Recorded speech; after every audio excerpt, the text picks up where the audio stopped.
Xeyli xanım, bütün xanımlar maraqlanır ki, biz niyə davamlı olaraq lazer epilyasiya proseduruna gedirik? Çünkü bizim tüklərimizin fazaları var.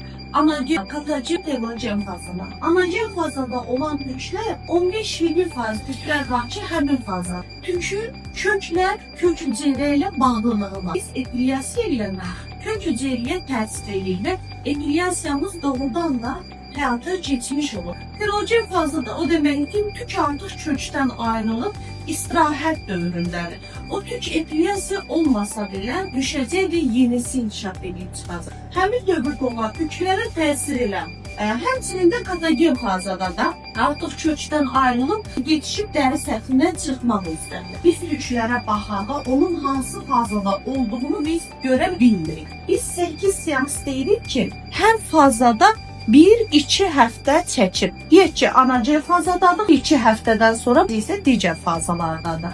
Bir aydan sonra da növbəti epilyasiyada həmin tükləri epilyasiya etmiş oluruq. Bir bədənin tüklərdən tam azad olmağı üçün ən azından 5-8 seans gəlməlidir.